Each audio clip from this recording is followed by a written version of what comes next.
Muy buenas, bienvenidos al banquillo, gracias por estar con nosotros. Hoy revisamos la situación de seguridad y la inversión en el país.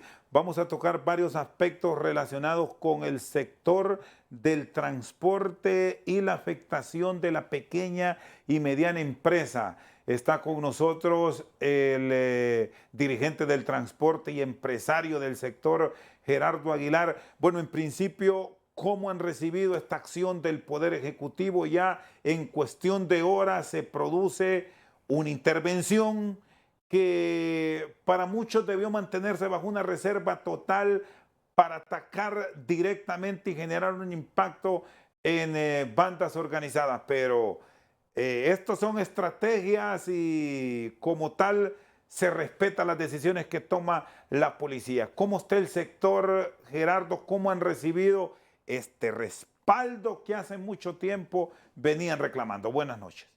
Buenas noches, Yendo. Gracias por invitarme a este prestigioso programa. Pues hay mucha expectativa en cuanto a esta estrategia planteada en los medios. Incluso nosotros resentimos un poco de que se hizo una presentación de este plan al COEP, cuando el COEP no representa al sector extorsionado. Sin embargo, tomamos de buena manera, con agrado, que se haya planteado públicamente una estrategia y esperamos que sea efectiva. Este puede marcar el antes y el después, una oportunidad histórica para la presidenta Xiomara para ver si puede erradicar este mal o se suma a la lista de presidentes que no lograron avanzar en esta materia. Ustedes básicamente, ¿qué esperan? Ya a partir del 1 de diciembre estamos cerrando el año, hay mucho circulante, hay una enorme actividad económica en todo el territorio nacional y la presencia, ya no solo de la policía, porque se está incorporando al ejército, puede ser fundamental en aspectos que han venido resintiendo a lo largo de los últimos meses. Sí, en primer lugar, no queremos más muertes. Hay que tener claro que cada vez que fallece asesinado por un sicario del crimen organizado, queda una familia en total abandono, desamparada, y se debe evitar que sigan ocurriendo estas tragedias. Igual las pérdidas económicas no pueden ocurrir. Ligado a la extorsión también está el desplazamiento forzado. Muchas familias abandonan sus casas porque las ocupan como casas locas, como centros de operaciones. Y esto ya debe parar. En primer lugar, evitar más muertes, más sufrimiento. Con las medidas que han anunciado de controlar la venta de chips, de telefonía celular, el control de llamadas desde las cárceles, pues eso es alguna tarea vieja, pues que se ha incumplido. Se deben tomar las acciones necesarias para demandar como Estado a estas compañías celulares que han incumplido con una normativa que no es nada nueva. Pero estas medidas lo que pueden lograr es evitar que surjan nuevos grupos o que ya no utilicen este mismo modus operandi, pero eso no va a eliminar lo que ya se paga hoy, que esto suma a nivel nacional más de 1.000 millones anuales, que es una gran cantidad, que es importante y que va a manos del crimen organizado, que no sabemos qué acciones se les dan a este dinero, pero seguramente no es para nada bueno. Entonces nosotros esperamos primero control de esto, también se ocupan reformas al Código Penal, ya que hoy en día, a pesar de que la extorsión es un crimen de orden público, se requiere una denuncia para poder actuar y muchas veces no hay confianza en el sistema judicial, en el sistema penal para poder poner una denuncia y más allá de eso, participar en un juicio como testigo protegido. Ya han habido casos donde infiltra información y no hay voluntad de las víctimas de participar en este proceso. Por eso se deben dar las armas necesarias para que actúen de oficio y poder contrarrestar este mal, porque es un secreto a voces. Todos en los barrios y colonias sabemos dónde vive esta gente, dónde se refugian, pero nadie hace nada. Entonces, si ellos han pedido reformas a la ley, pues solicitamos al Congreso que también se cumpla esa. Hay quienes han planteado, ligados también al sector privado, algunos de sus puntos de vista en este tema, que se les considere como terroristas y que se vayan con penas severas y se actúe directamente por parte de la autoridad en procesos que no implique esta presentación de testigos, que es lo que termina enredando al sistema judicial. ¿Es posible que eso se logre? ¿Han tenido ya ustedes esa petición directa con la autoridad más allá del planteamiento que se ha manejado a nivel de la prensa nacional, Gerardo. Sí, ese ha sido un clamor permanente. Más allá de lo que trasciende en medios, permanentemente hemos estado en reuniones con las autoridades. Desgraciadamente, pues existe una rotación, una alta rotación. Hoy estamos con un comandante, un general, ya mañana nos toca con otro y hay que volver a repetir la información, repetir la historia. Y en esto se pierde mucho tiempo. También no existe una continuidad en algunos procesos, en algunas estrategias. Y es por eso que tenemos que alzar la voz, porque no vemos acciones suficientes. Solo que recordar un caso histórico. Cuando asesinaron a una estudiante de magisterio, Rixi Mabel Moncada, creo que se llamaba, que en paz descanse, a raíz de eso surgió la identificación de conductores de taxi. Y andaba un carnet de este tamaño pegado en las unidades. Esa tarea pues dejó de hacerse y es una tarea para controlar un poco la criminalidad. Existen mecanismos, la ley ya establece, por ejemplo, el nombramiento de jueces especiales antiextorsión, no hay ninguno nombrado. Habla de juzgados especiales antiextorsión, tampoco existen. Entonces, muchas veces las herramientas jurídicas existen, pero no se aplican. Y es por eso nosotros hemos pedido que sea integral, que tiene que involucrarse el Congreso Nacional para reformar y crear nuevas leyes, el Ejecutivo que a través de la ejecución de estas leyes, a través de la policía, las fuerzas armadas, fuerzas de seguridad pública, hagan efectivo todo esto y el Poder Judicial también. Porque muchas veces el Ministerio Público o el acusador público no presenta suficientes pruebas, presenta casos débiles y son vencidos en juicio por los defensores privados. Y eso también merece una llamada de atención para el Colegio de Abogados, su Tribunal de Honor y Ética, a ver qué está pasando, pues, porque no es posible que todos esfuerzos queden en vano porque esta gente es liberada. Recientemente se denunció mediáticamente que han liberado a muchos presos por extorsión y casualmente luego de estas liberaciones es que surgieron más atentados, más asesinatos, destrucción de unidades. Entonces sí, estamos de acuerdo, se debe crear la figura de terrorismo porque son actos terroríficos. Mediante el terror ellos acceden a sus peticiones, a diferencia de otros grupos terroristas que tienen un trasfondo político e ideológico. Aquí simplemente es económico. Estos son delincuentes que lo que buscan es recaudar más dinero para sus fines y no es posible que les dé tanta espacio para que operen. La impunidad es increíble. Solo este año, en el Observatorio de la Secretaría de Seguridad, al mes de febrero ya habían 20 muertes registradas por transporte. Y no sé si creerán o no, pero de esas 20 muertes, ningún caso había sido judicializado. Y este es otro punto que al final, Gerardo, le termina pasando factura. Bueno, a ustedes como inversionistas del sector y al mismo tiempo se generaliza el temor en la sociedad usuaria del servicio, porque estos crímenes, salvo detenciones infraganti que escasas veces se ha dado, la aprehensión de quien comete el delito, pues condenados por muerte de conductores, de ayudantes e incluso de empresarios del sector, no hay. No hay ningún precedente sobre estos casos. Incluso es triste, es lamentable, no queremos juzgar, pero como sociedad tenemos que hacerlo. El muchacho que mataron en la universidad, 30 testigos dijeron que había una patrulla motorizada y pudo alcanzar perfectamente a los 2 sicarios que huían a pie y no le hizo nada. Entonces nos hemos vuelto indolentes, frívolos ante esta situación y no podemos permitirlo. Este problema de la extorsión no es un problema del transporte. Los que creen eso están sumamente equivocados. Todo aquel emprendedor que, ojo, un emprendedor lo que busca es un autoempleo. Es lo que genera un poquito, no es para hacerse rico, es para subsistir.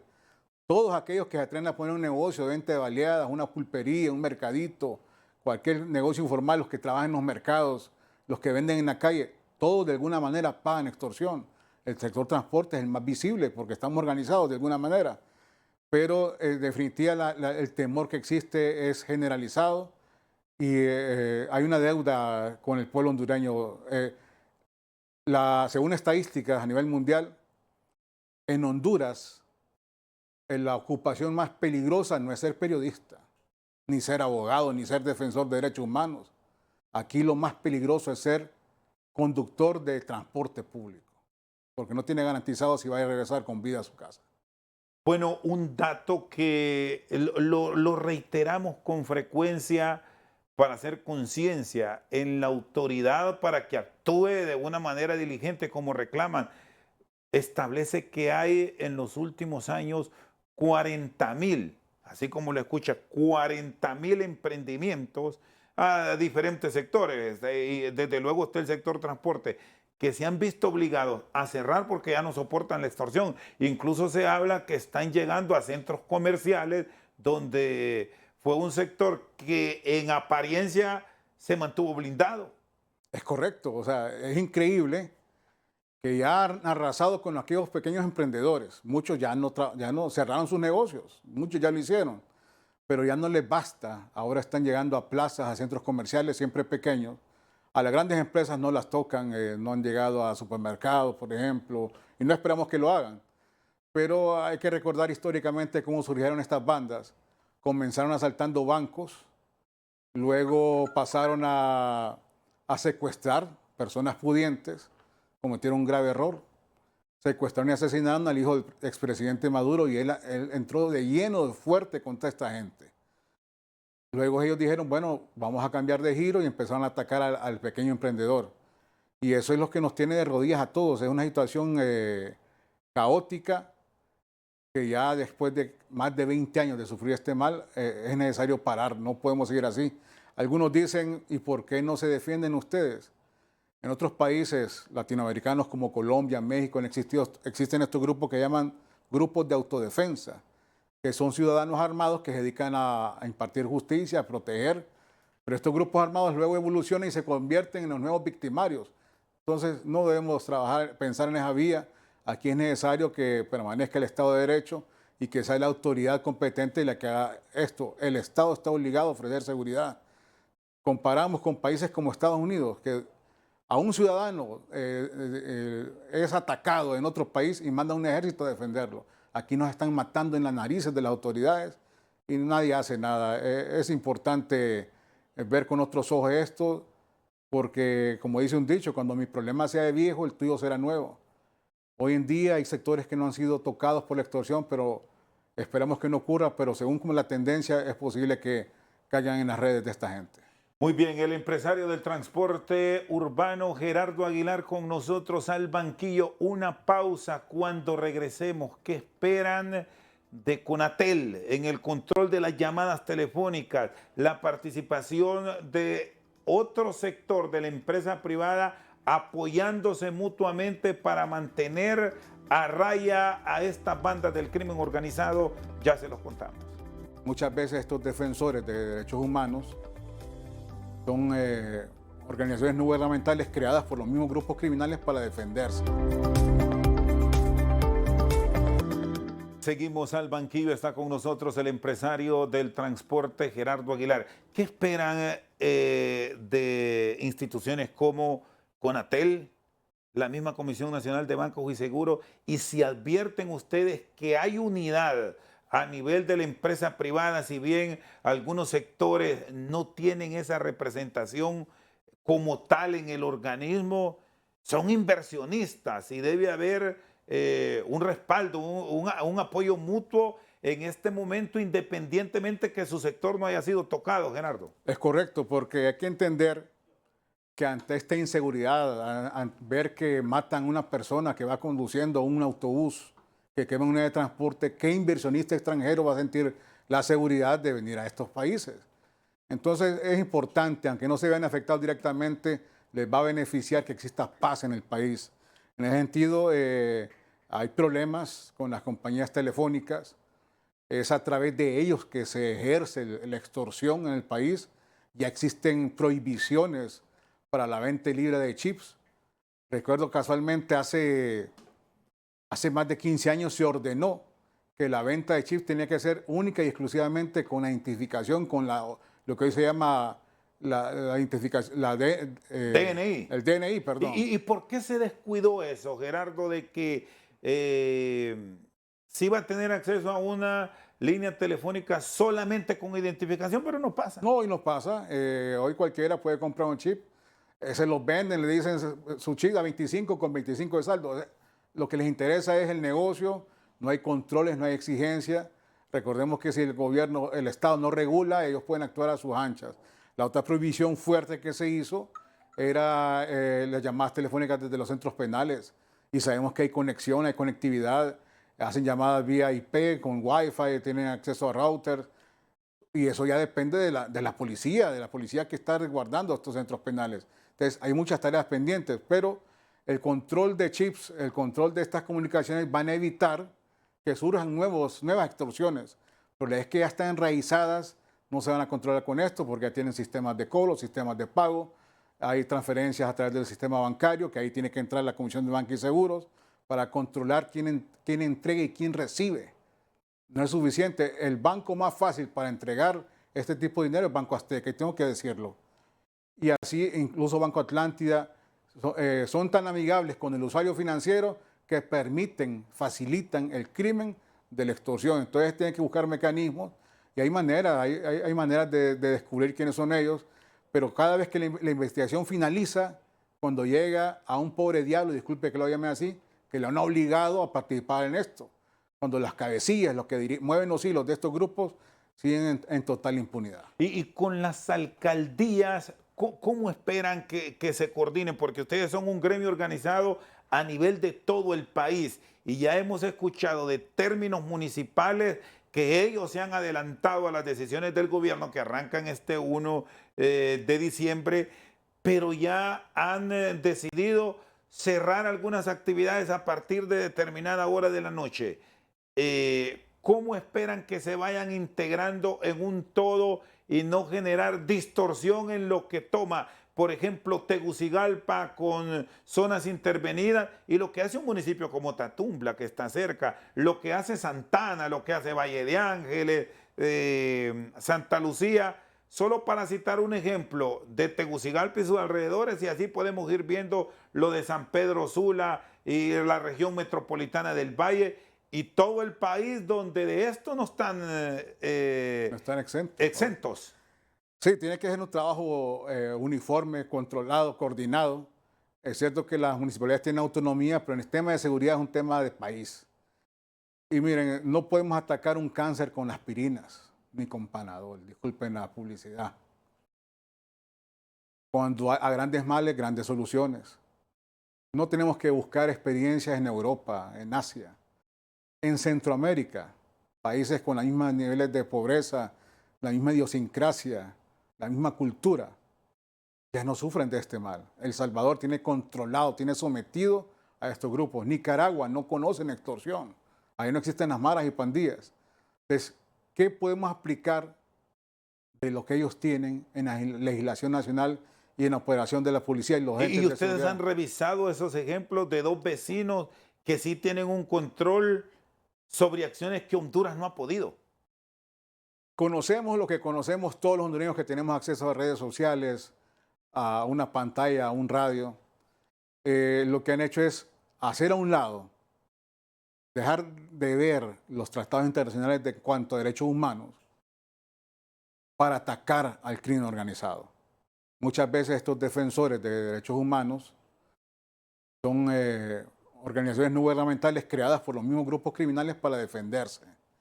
Y es por eso también que es necesario en esta materia hacer un llamado al Colegio de Abogados a su Tribunal de Honor, de Ética y Honor, porque no es posible, por goleada, los defensores privados le ganan a los fiscales del Ministerio Público porque presentan casos débiles y ellos se dedican de oficio a defender a estos criminales. Es integral el trabajo que hay que hacer a nivel de justicia, a nivel de reforma en los centros penales. Lo hemos visto en El Salvador, existe la reforma, se han profesionalizado muchos privados de libertad y a los que están por extorsión, por terrorismo, por asesinato, los tienen recluidos, sometidos a una situación donde no les va a dar opción de retirarse de este mundo o van a seguir sufriendo hasta el día de su muerte. Hasta actos simbólicos como eliminar los signos de estos grupos criminales de las lápidas. Algo que no podría ser trascendente, pero realmente manda un mensaje fuerte de que el gobierno tiene el control. Aquí, ¿cómo es posible que se burlen de la autoridad cerrando un estadio público por extorsión? Ya lo abrieron, pero se burlaron. Entonces, se debe actuar en esta materia En materia de terrorismo, España ha hecho mucho, Estados Unidos también. ¿Por qué no pedir ayuda de esta gente? ¿Por qué no elevar a otra categoría el crimen de extorsión? Entonces, eso podría ayudar mucho, pero más que todo se debe hacer un trabajo fuerte en los centros penales, reformas a la ley y atacar frontalmente a estos grupos. Y ustedes en medio de toda esta problemática han hecho este planteamiento a la nueva autoridad de seguridad, al nuevo director de la policía, a sus mandos superiores, para hacerle ver de estas necesidades que solo se toman o se han tomado por unos días, pero luego cuando hay una relativa baja de incidencia, se va olvidando y nos volvemos repetitivos en que como bajó, lo dejamos pasar y luego atacamos fuerte. Así es cíclico. Aquí un escándalo no dura más de 3 días, Chendo. Así se maneja aquí popularmente. Nosotros nos tuvimos que manifestar, llamar la atención de la población, de los medios, y hubieron acciones. El efecto de esa manifestación pública fue el lanzamiento de una estrategia integral contra el crimen organizado. Esperamos que se le dé continuidad y se materialice. Queremos ver resultados y estamos para apoyarlos. Y nosotros no pedimos que limpien la casa del vecino, empecemos en casa. Nosotros estamos dispuestos y exigimos que se haga una depuración al interno del transporte público. Claro que hay coludidos, claro que hay personas disfrazadas de transportistas que están detrás de la extorsión. Hay personas que están trabajando como prestanombres de maras y pandillas. Y solo hago un llamado a la reflexión sin señalar a nadie, solo es un hecho. E invito a alguien que me contradiga. Del transporte ilegal, ¿cuántos casos tenemos documentados en una fotografía, en un video, en una reseña? ¿Cuántas unidades de transporte del crimen, ilegales han sido destruidas por el crimen organizado?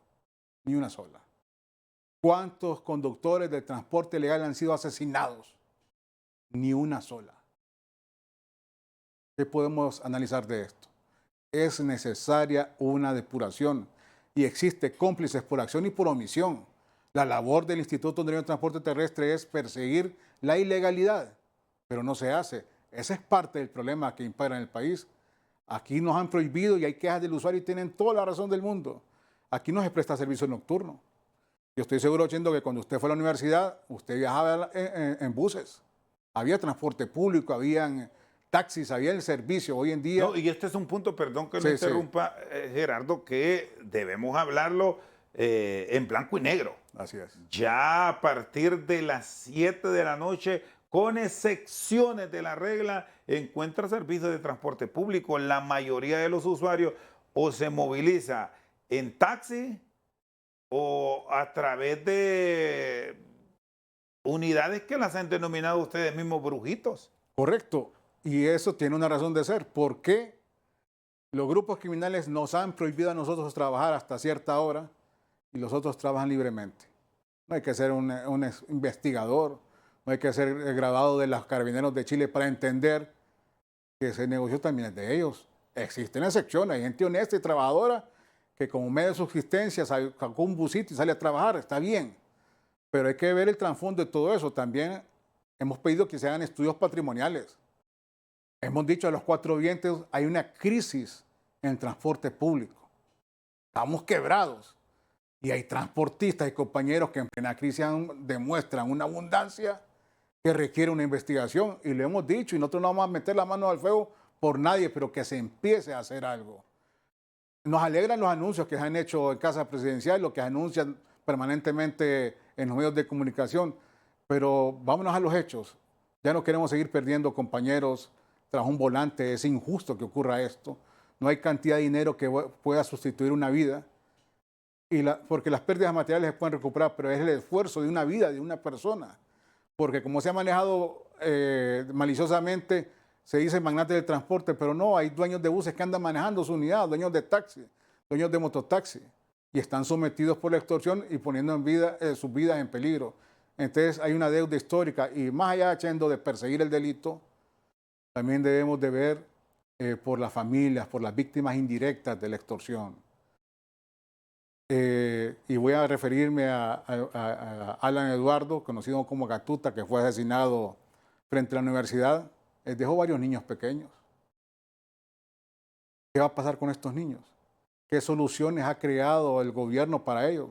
Y nosotros tratando de ser proactivos y no solo exigir y exigir, hemos creado un programa que ya se los presentamos a la viceministra de Seguridad, donde se crea un programa integral para atención a víctimas de violencia en el transporte público, que además de apoyarles en la judicialización de los casos, le da tipo de asistencia social que hoy ya existe, solo es de articular esfuerzos. Entonces, hay mucho por hacer y repito, esta es una oportunidad histórica para que este gobierno marque un antes y después en materia de seguridad. Muy bien, Gerardo Aguilar, dirigente del transporte urbano, con nosotros al banquillo. Una pausa, ya regresamos. Me atrevo a decir que tiene menos de 2 años en este tema y ha tenido un éxito sorprendente, referente mundial en esta materia, que no es replicado por el primer mundo porque no sufren de estos males, pero Latinoamérica que está inmersa en esto, África que está inmersa en esto, la parte subdesarrollada de Asia, pueden hacer eco de estas prácticas y nosotros las aplaudimos y quisiéramos tener este tipo de decisiones en el país. Seguimos al banquillo, con nosotros el empresario del transporte Gerardo Aguilar. Hay un estimado que se maneja de 2,000 personas que murieron de forma violenta y que están ligados al sector transporte en los últimos 10 años. ¿Cuántos de ustedes que han estado en el sector por años, y estamos hablando de décadas, no de 10 años, de décadas, se han tenido que retirar o buscar otras opciones porque ya el riesgo es demasiado? Han habido muchos y da pesar porque los primeros en retirarse son ya personas que están en la tercera edad, los pioneros del transporte, que comenzaron hace 40 años esta lucha, ya no pueden enfrentarse a estos riesgos, a este peligro. Muchos han fallecido, muchos se han retirado, han mal vendido, porque bueno, si uno que se siente joven y fuerte, realmente es una tensión permanente la que vive. Y la gente dice, si el negocio es malo, ¿por qué no lo retiran? Perfectamente, y voy a hablar a nivel personal con mucho respeto. Si Gerardo Aguilar se retira del transporte, Gerardo Aguilar resuelve su problema. Lo que va a pasar con el que viene a reemplazarme es un problema que está en el transporte, que ya está en otros comercios y que se va a apoderar de la sociedad en general. Es necesario combatirlo porque esto no puede pasar a otro. No es posible que cuando este problema toque a la clase política es que vamos a actuar. No puede ser. Si solo falta que les deduzcan por planilla la extorsión a los empleados. Solo eso falta. A ese punto no han llegado. ¿Y se puede salvar el sector aún con un plan integral y decidido a atacar de forma directa a los responsables de estos hechos, Gerardo? Por supuesto, yo no me canso de comparar. Dicen que las comparaciones son de mal gusto, pero en este caso son ejemplos reales. No hablemos de Tailandia. El Salvador, insisto, disculpen que hable de lo mismo. El presidente Bukele no lleva 10 años combatiendo la extorsión, el crimen organizado. Me atrevo a decir que tiene menos de 2 años en este tema y ha tenido un éxito sorprendente, referente mundial en esta materia, que no es replicado por el primer mundo porque no sufren de estos males. Pero Latinoamérica que está inmersa en esto, África que está inmersa en esto, la parte subdesarrollada de Asia, pueden hacer eco de estas prácticas y nosotros las aplaudimos y quisiéramos tener este tipo de decisiones en el país, más allá de lo que puedan decir organismos internacionales o tratados internacionales de derechos humanos. Esta es una premisa que es polémica. Entendemos que los derechos humanos existen para defender mis derechos del Estado, que el Estado no abuse de mí, pero no se ha planteado los derechos de las personas de bien que son dañados por las personas de mal. Eso no contempla derechos humanos. Ellos están en contra de la represión, están en contra de un interrogatorio, están en contra que mediante represión se contenga un grupo criminal. Eso es lo que ellos atacan, lo que defienden el grupo de derechos humanos. En El Salvador hicieron a un lado eso y están teniendo éxito, un éxito muy bueno. ¿Y ustedes como sector le confían a la policía como tal o al ejército que también lo van a integrar a estas labores de seguridad? Esto por aquello de que también se ha reclamado que paralelo a este proceso de intervención, la misma policía no debe descuidar su proceso de depuración. Estos temas no se deben politizar, pero todo lo que hizo el gobierno anterior, sea bueno o malo, se ha ido descartando y el proceso de depuración pues se declaró fallido y es necesario hacer una depuración permanente de estos órganos. Lo he dicho en otras oportunidades, existe colusión, el crimen organizado ha permeado el corte transversal de la sociedad. Si tenemos pastores de iglesias que son mareros disfrazados, ¿por qué descartar que un policía también puede estar infiltrado en las fuerzas?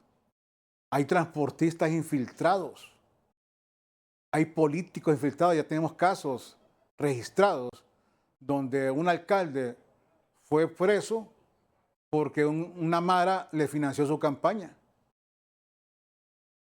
Policías o militares que también perciben un sueldo de 25,000 empiras y son dueños de hacienda, tienen prados, viven en una opulencia que no la pueden justificar con un salario.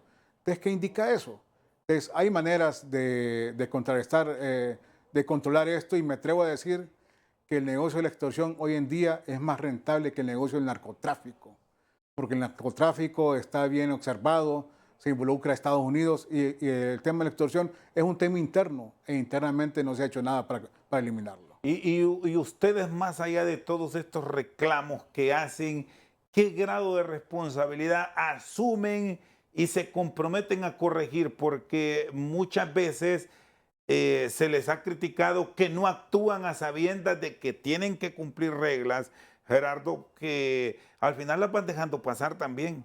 Por ejemplo, la capacitación de conductores, el respeto que deben tener en el desplazamiento de unidades en calles y avenidas de la ciudad. Bueno, no solo Tegucigalpa, en gran parte del territorio nacional donde hay respetos. No, eso es real. Estamos en deuda con la sociedad. La operación de transporte es de mala calidad, es de baja calidad. Sin embargo, esto no está ligado necesariamente a la extorsión. Son temas diferentes, pero si hay una deuda, repito, con los usuarios, que representan un 70% de la población. Los demás se desplazan en vehículos propios u otros medios de transporte. El resto, de a pie, el hondureño de a pie, usa el transporte público. En ese sentido, hemos hecho propuestas para mejorar la operación, temas de modernización que vendrían a apoyar los esfuerzos de seguridad y a mejorar la prestación del servicio. Sin embargo, no hemos encontrado eco de parte de las autoridades. Venimos peleando con este tema hace más de 10 años y no se puede materializar. Esperamos lograrlo en este momento, pero sí, en efecto, hemos impulsado algunas iniciativas para lograrlo. En el caso que decía de la capacitación, se creó la Escuela Nacional de Transporte Terrestre, pero al final de cuentas no es responsabilidad nuestra. La responsabilidad nuestra es enviar a capacitar al personal, a certificarlo, pero los encargados de dar las capacitaciones, al final de cuentas, es el mismo Estado. Entonces, es un trabajo conjunto, esto no lo podemos hacer aisladamente. Nosotros necesitamos del gobierno y el gobierno nos necesita a nosotros. Y estamos en toda disponibilidad de apoyarles para lograr grandes objetivos. El primero es lograr la paz, la seguridad, tranquilidad. Y dos, que viene de la mano, es un servicio digno y seguro para la población hondureña. El tener cobro a través de sistemas electrónicos, ¿qué les va a garantizar a ustedes o qué tanto va a apoyar a tener un control de este delito, Gerardo? Ayuda en varios puntos. Empezando por el usuario, la ley ya establece quiénes son el tipo de usuarios que tienen derecho a un pasaje gratis, quiénes son el tipo de usuarios que tienen derecho a un descuento. Hoy en día, eso depende de la discrecionalidad del cobrador o del chofer. Con un sistema electrónico es automático ese descuento. Además de que se firmó un convenio donde el Estado va a otorgar un subsidio directo a la población y es a través de este medio electrónico que podría beneficiarse. En el tema de seguridad, este proceso no se limita al cobro electrónico, también incluye botones de pánico, cámaras de seguridad, GPS. Entonces eso va a permitir que a través de los centros de monitoreo, llámese 911, la policía o el encargado directo de la seguridad del transporte conozca cómo está operando el sistema y atacar los puntos focales que va a determinar un sistema complejo. De repente nos distraemos en un punto que no está siendo afectado cuando realmente todo está en otro lado. Porque aquí en Honduras se aplica el efecto de la cucaracha, llamamos nosotros. Que usted tiene una casa llena de bichos y fumiga un cuarto, los demás le van al que está limpio. Entonces, aquí debemos atacar de raíz el mal, no solo pensar en una ruta, 2 rutas o que el mal se acabe en Tegucigalpa. Este problema se está dando en todo el país y ha llegado a niveles no antes vistos. Disponer en su momento de una unidad policíaca de atención a los problemas del transporte urbano fue positivo. Incorporar a miembros, incluso hasta civil, en las unidades, tener vigilancia en motocicleta, ¿fue constante o solo fue por salir del paso? ¿Se puede reactivar eso ahora o hay que buscar otro tipo de mecanismos de inteligencia y contrainteligencia para atacar el delito? El diseño de esa unidad fue correcto. Esa fuerza, que hoy le cambiaron el nombre también, es una fuerza de reacción ante el delito. Una reacción que iba a ser alertada mediante los dispositivos electrónicos instalados en las unidades de transporte. Se lanzó la fuerza, pero no se instaló la tecnología en las unidades de transporte. Entonces, eso fue lo que evitó que rindieran los frutos que se esperaban. Hoy en día ya hemos tenido avances con este gobierno. Se canceló un contrato que fracasó. Estamos en un proceso de seleccionar una nueva empresa que dote de esta tecnología y dicho sea de paso, que esto no le va a costar un centavo al gobierno. Esta empresa que instalará esta tecnología lo hará mediante un cobro porcentual del ingreso bruto que caería un fideicomiso. Esto ya está bien estudiado, hemos investigado en otros países cómo funciona y estamos claros de que es algo que tenemos que financiar nosotros y lo haremos. Lo que ocupamos es la voluntad política para acelerar los procesos. ¿Y estos sistemas de vigilancia los han corroborado que son funcionales, que el 911 sí tiene una vigilancia permanente y que ustedes pueden incorporar sistemas de vigilancia desde las unidades, pero de forma efectiva y no servicios en algunos momentos pésimos que ha ofrecido la compañía que se encarga de la vigilancia de la ciudad? Mire, es que este es un tema, insisto, que al final la responsabilidad recae en el burócrata.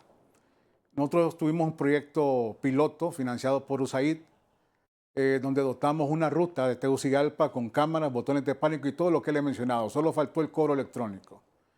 Este organismo internacional de Estados Unidos nos dotó de un centro de monitoreo, el cual tendría que ser, valga la redundancia, monitoreado por la Fuerza de Seguridad Pública. Se le ofreció la instalación de este centro de monitoreo en ese entonces FNA, Fuerza Nacional Antiextorsión, no lo quiso. Se le ofreció instalarlo esto a la Policía Nacional, no lo quiso. Al final nadie se quiso hacer responsable de ese centro.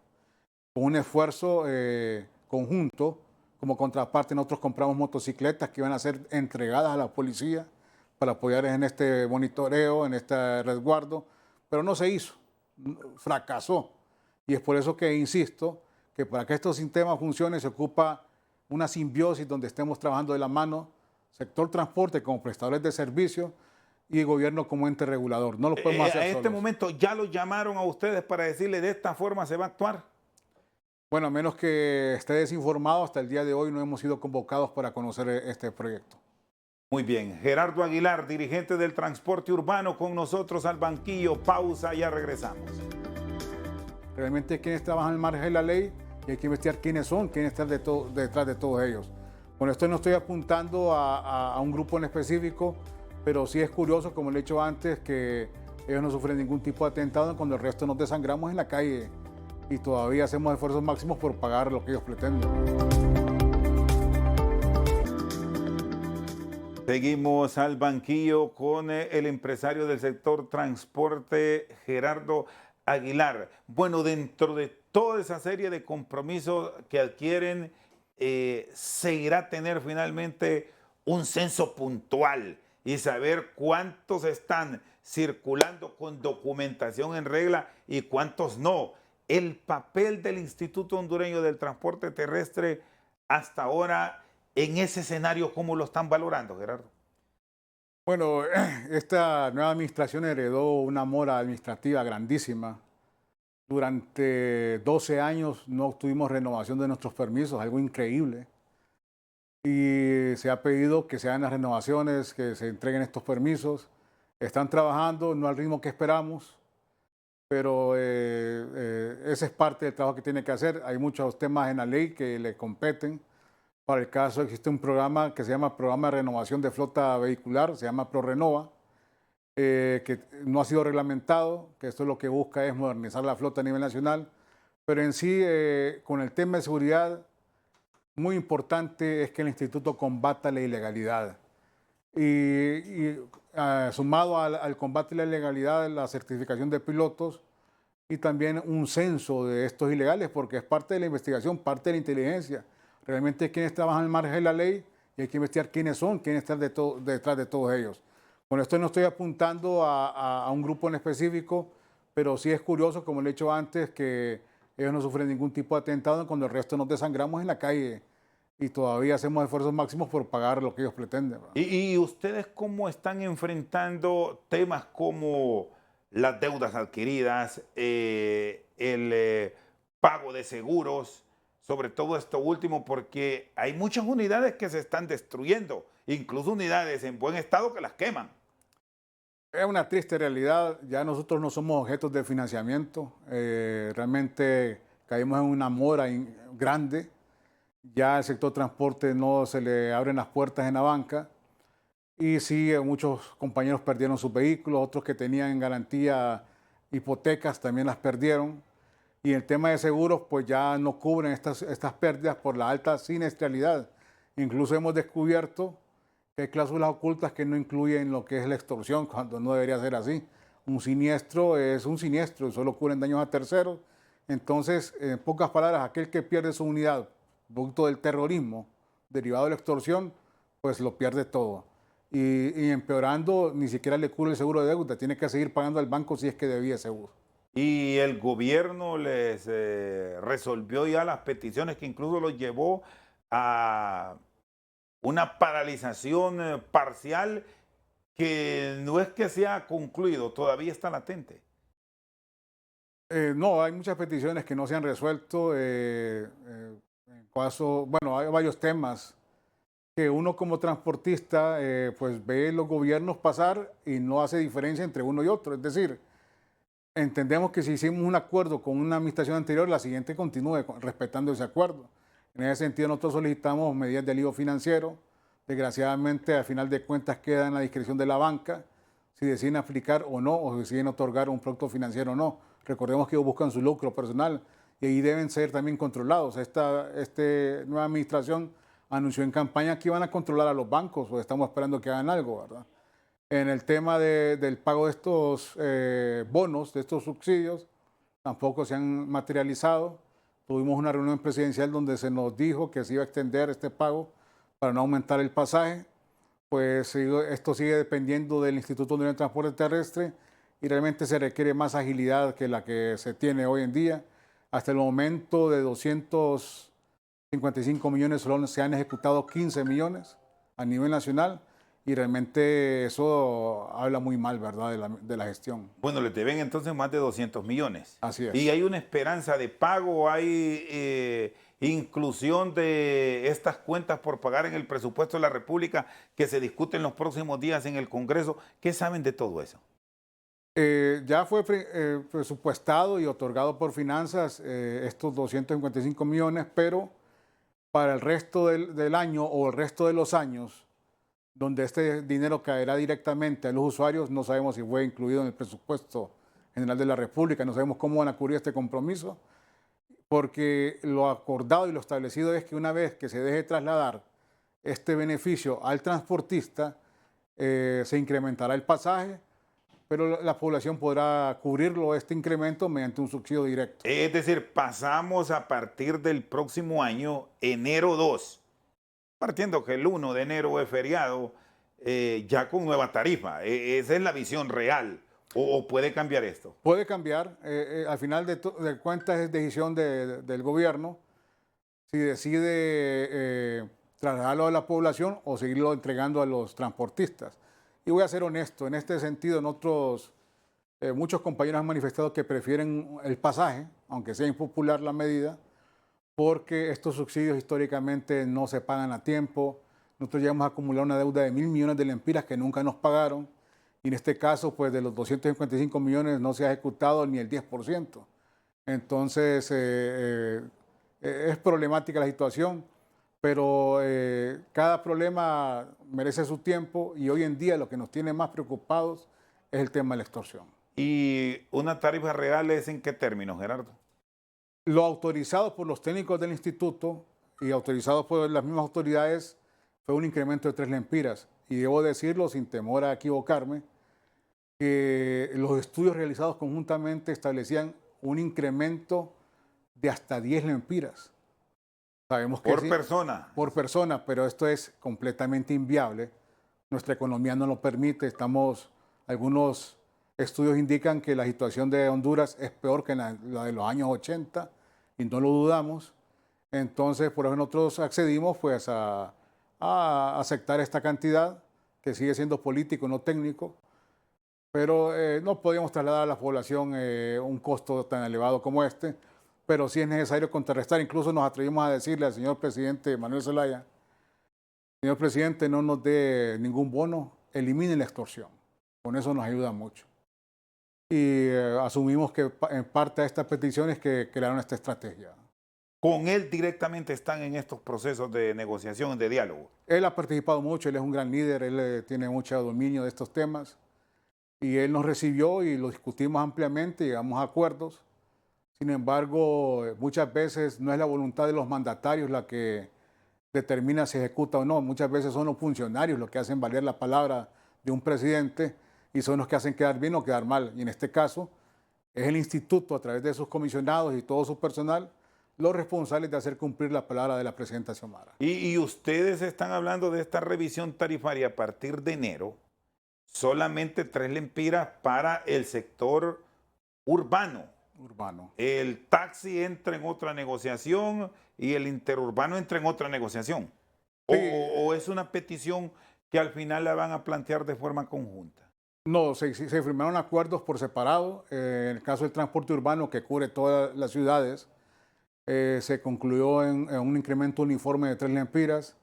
El caso del taxi pues, hizo otras peticiones. El urbano también un incremento por kilómetro, que es en función de centavos. Entonces se le va a dar un trato diferente. Incluso el transporte de carga también ha exigido que el cumplimiento de lo establecido en ley, porque la ley establece un pago mínimo por kilómetro transportado. Eso no se cumple y eso depende de las grandes empresas importadoras, las que mandan y reciben fletes, porque hay que tener algo claro. Aquí tienen que involucrarse todo el aparato estatal. Cuando aumenta el combustible a nivel internacional, le dicen al usuario final: el huevo subió de precio porque está más caro el diésel, pero al que transporte el huevo no le aumentan su pago. Entonces todo se especula en la cadena y ese dinero se lo quedan los mismos productores o los intermediarios. Pero el transportista de carga no recibe incrementos por alza de combustible. Ellos siguen recibiendo lo mismo y ellos han exigido: páguenme lo que dice la ley. Entonces es un lío. El sistema de transporte es complejo y a nivel de transporte de pasajeros también se ha exigido que se legalice el servicio de mototaxi, que hoy en día usted va a la Curazao, va a una tienda de estas, compra una moto y la pone a trabajar sin ningún permiso, sin ningún control. Y entonces realmente hay mucho por hacer. Gerardo, ¿qué debe esperar el usuario a partir ya de el mes de diciembre, cuando se registre esta intervención, sobre ese servicio que se ha reclamado sea más efectivo y más ordenado de parte de ustedes? Bueno, confiando en las autoridades, pues el usuario debe esperar seguridad, que no va a ser asaltado en las unidades. Precisamente están haciendo operativos para revisar a los usuarios. Esa es una de las tareas. En cuanto a una mejoración del servicio, eso depende de la modernización del transporte. Y modernización del transporte no es comprar buses nuevos, es replantear el sistema.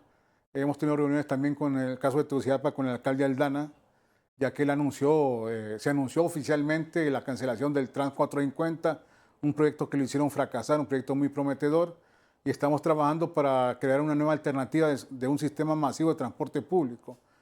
Esperamos en los próximos meses anunciar mejoras y, más que anunciarlas, demostrar en la operación que se puede dar un servicio digno a los usuarios. El empresario del transporte urbano Gerardo Aguilar con nosotros esta noche al banquillo. Por su sintonía, Muchas gracias.